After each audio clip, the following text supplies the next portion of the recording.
Hi everyone, so I thought that we would start a new class book and I chose this one because I've heard that it's supposed to be really funny, and you might know that I love llamas and I know that a lot of you do as well.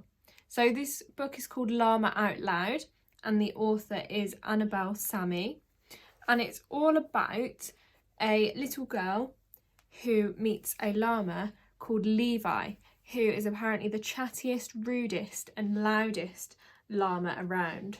And I have my very own Levi just here to help me a little bit. And apparently he pops into Yasmin's life and turns it upside down. But is he actually the only one who's listening? And it says it's a hilarious story of lols, llamas, dramas and finding your voice. So make sure that you're sitting comfortably and that you have a nice drink or something, and we can settle down to read this together. So I'm going to do a few chapters in this video and then I'll be uploading more chapters so that we can enjoy the story all together. So let's start. Chapter 1, Unbelievable. There are some stories that are hard to believe. If you're smart, which I can already tell you are, dear reader, then you won't believe everything you're told. For instance, I've never trusted fairy tales. I mean, come on, do they expect us to believe that you can survive being eaten by a wolf? I'm also pretty sure that a house made of gingerbread would melt in the rain, or at least attract a few flies. Since you're clever, I'm sure you've always questioned those horror stories about kids that lost all their teeth eating too many sweets.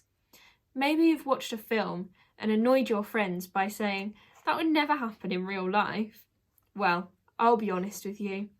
This story is hard to believe, but unlike a fairy tale, it doesn't take place in a faraway kingdom. Instead, we'll be travelling to the streets of Whitechapel in East London, a place you might hear the locals call the Ends, where you can buy a samosa for £1 or a rainbow-coloured bagel from the many street vendors on Brick Lane. People from all around the world live under this one postcode, and even more come to visit on Sundays when the market is in full swing. It's a small corner of London, but there's a whole world inside it. And despite what you might be thinking, the hero of our story isn't some cockney geezer. It's a girl, Yasmin.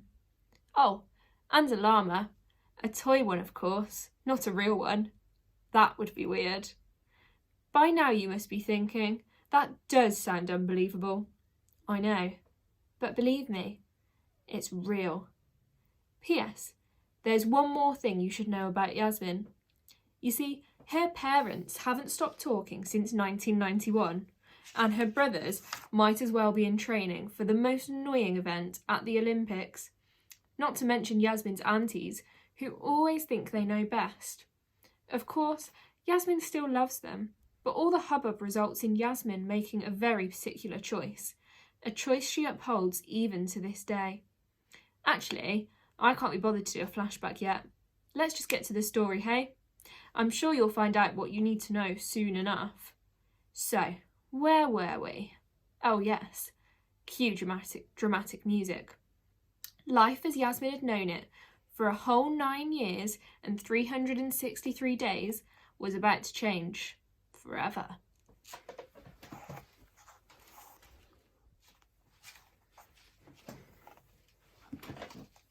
So chapter 2 is called Bargain Hunt.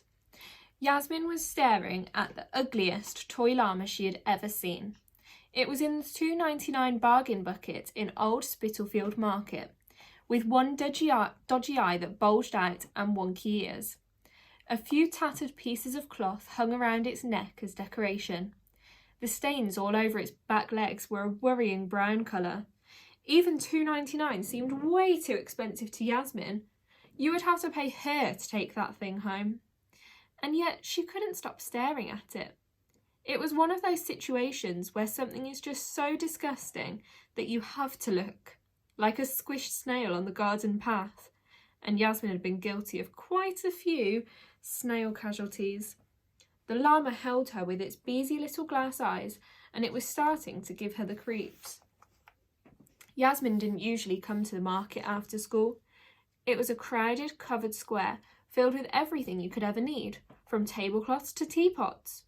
Yasmin often thought it was worrying that most of her clothes were bought from the same store that sold toilet brushes. Walking around, it was easy to get confused in the maze of tables and the noisy, bellowing yells of the vendors. Today, just like any other busy afternoon, it was teeming with people who swarmed like ants around the colourful stalls. Actual ants also swarmed around the back of the food tents, trying to find falling crumbs to feast on. It was noisy, smelly, and definitely not the place that Yasmin would have chosen to spend the afternoon. But as usual, she had no choice, even though it was her 10th birthday. As the chosen school representative, Yasmin had just made her weekly visit to the local elderly day centre as part of a community programme. More on that later. But instead of taking her home, Auntie Bibi had cheerily grabbed her hand and yanked her in the direction of the market. "I thought we might do some shopping, Yazzie. What do you think?" she chirped. "I knew you'd be pleased. You love shopping, just like your auntie." Yasmin sighed and patted her auntie's hand. She actually hated shopping, but if it would make her auntie happy, then she would grin and bear it. Yasmin was good at keeping other people happy. As soon as they were through the gates, Auntie Bibi made a beeline for a stall selling an array of brightly coloured scarves. "There's the one I saw earlier," she chimed. "Isn't it beautiful?" Yasmin thought the scarf looked like a giant feather duster. "You're right, I should get more than one," Auntie Bibi agreed, as if Yasmin had suggested it.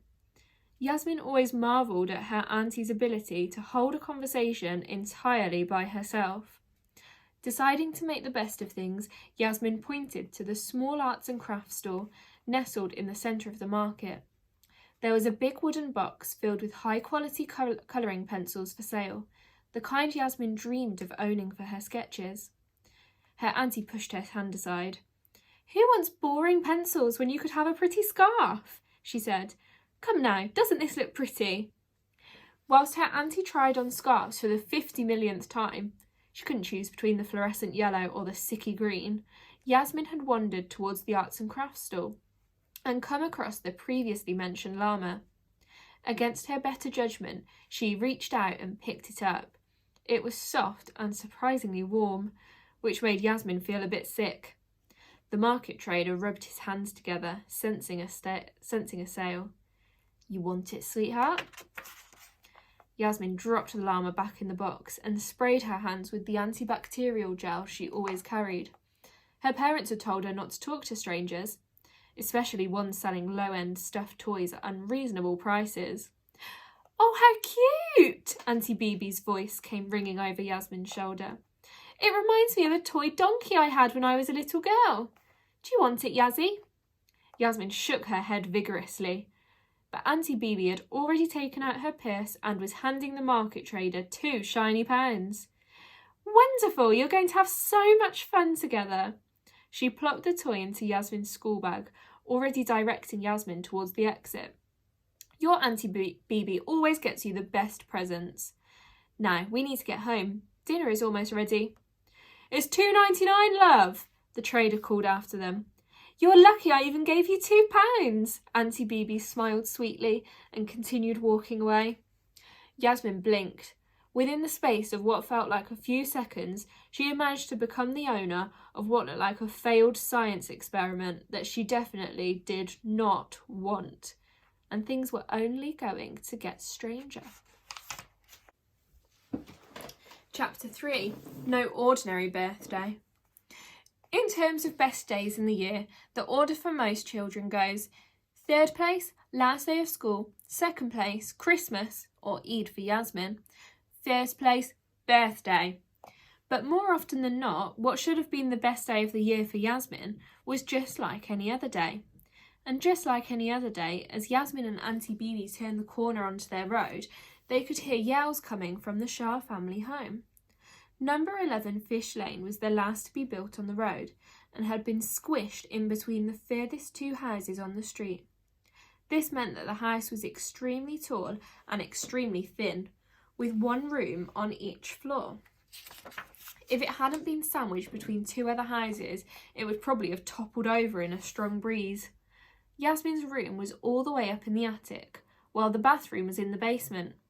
The strange layout of number 11 meant that Yasmin had to walk up through every family member's bedroom before she could get to her own.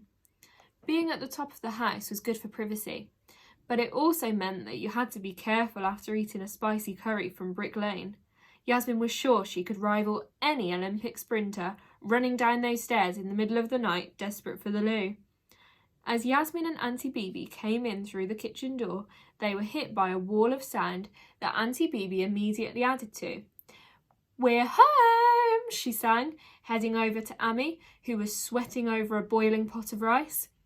"Why are you late? Dinner is ready. Go get changed." Amy only spoke in shouts and never expected an answer, even if she asked a question. "These potatoes need coriander. I always say add coriander," Papa yelled at no one in particular. "Papa!" Tall Brother roared. "Tariq accidentally spilled curry paste on Yasmin's chair." Short Brother smirked. "Whoops, clumsy me." Yasmin scowled. That curry paste spill was no accident. It would have to be soaked overnight in Amy's special baking soda concoction. "I guess you'll have to sit on the wonky stool at the end of the table, Yasmin," Tall Brother sniggered. "I hope you didn't get any curry paste on my seat at the head of the table. A father should always sit at the head of the table," Papa shouted, angrily stirring his potatoes. Auntie Bibi giggled and patted her younger brother on the head. Papa hated it when she did that, and immediately smoothed his hair down in the reflection of the fridge. "Amy, I'm laying the table, but Tariq isn't helping," Tall Brother called out. "Yes, I am," Short Brother bellowed. "No, you're not." Unnoticed, Yasmin hurried up the stairs, leaving the noise and the thick aromas of curry and dal behind. She needed a moment of peace away from her family before dinner. On the floor above the kitchen was the room that Auntie Bibi shared with Auntie Gigi. The aunties were twins and had lived with Yasmin ever since she was born. It would have been strange not to hear their thunderous snores every night or their endless gossiping at all hours of the day. As Yasmin passed through her auntie's room, the smell of perfume washed over her. She inhaled the sweet smell deeply before noticing her Auntie Gigi, who was applying incredibly thick eyeliner in the mirror. She looked like a panda who had melted in the oven. Why people made such a fuss over makeup, Yasmin would never know. "Yazzie, darling, could you put my shoes on for me? You know I can't bend down nowadays. My back won't let me." Yasmin didn't want Auntie Gigi to snap in half, so she did as she was asked. With much pushing and tugging, the shoes went on. Auntie Gigi sighed in relief. "Well done, Flower. Now go and get your party dress on," Auntie Gigi winked. Both of Yasmin's aunties were shopping fanatics. However often Yasmin politely protested, Auntie Gigi would still buy flouncy, frilly outfits for her to wear. Outfits that Yasmin would never choose herself. But because she knew her auntie was just trying to be nice, Yasmin bit her lip, forced a smile, and took herself off up the next flight of stairs. In her parents' bedroom, everything was in military-level order as usual. Amy would accept nothing less. The same couldn't be said for her brother's room on the floor above. They had left the TV playing a particularly noisy and violent programme, and Short Brother's PE kit was in a stinking pile on the floor. Yasmin usually referred to her siblings as Tall Brother and Short Brother, as their heights were, quite honestly, the most interesting thing about them. Yasmin paused at their door with a grin. A year earlier, her brothers had hung up a sign that said, "No girls allowed," in big red letters. They obviously hadn't thought it through, since Yasmin had to go through their room to get to hers. She liked to rub this in by grinning at the sign every time she swanned through. As she entered her little attic bedroom and slung her school bag in the corner, Yasmin felt her shoulders relax for the first time. She had decorated her room to include all the things she liked. There was a big poster about the ancient Egyptians on her ceiling. Yasmin loved history, and she had painted the wall behind her bed like a chalkboard. It was filled with little doodles and ideas that popped into her head just before she went to sleep. She thought of drawing a special birthday doodle, but the inspiration left her when she saw the dress that Auntie Gigi had bought, laid out neatly on the bed and wrapped in a pink bow. It was lime green with embroidered jewels around the bottom and, of course, a pair of matching sparkly shoes. Auntie Gigi had written a little note on the top. "Dear Yasmin, this colour will look beautiful against your long, shiny black hair, which you got from me, by the way. Kisses." Yasmin rolled her eyes. What was wrong with a pair of jeans? Dresses just made her feel icky. Suddenly, inspiration struck again. She knew exactly what she wanted to draw. With a little smirk, Yasmin picked up her black sketchbook and began drawing one of her favourite doodles, a comic strip she called Secret Agent Yasmin, or SAY for short. In each comic strip, she had a different mission. Flipping through to find a blank page, Yasmin saw some of her earlier masterpieces, such as Thwart's Tall Brother's Prank. For her latest edition, the mission was clear: avoid wearing ugly dress. So here's the adventures of Secret Agent Yasmin. So, oops, go get changed. Mission accomplished. Yasmin examined her finished masterpiece. It hadn't lifted her spirits. All of the comics she drew were fun, but they were just daydreams. She never had the confidence to act on any of them. Yasmin picked the dress up and tossed it into the corner of the room, wishing that a sinkhole would suddenly appear and slurp the dress away into the depths of the earth. She stomped over and blew a raspberry at the crumpled heap. It was no use trying to fight her family's wishes. She would have to wear it, or she'd be labelled rude and ungrateful. Tonight, there would be no favourite smelly trainers and jeans.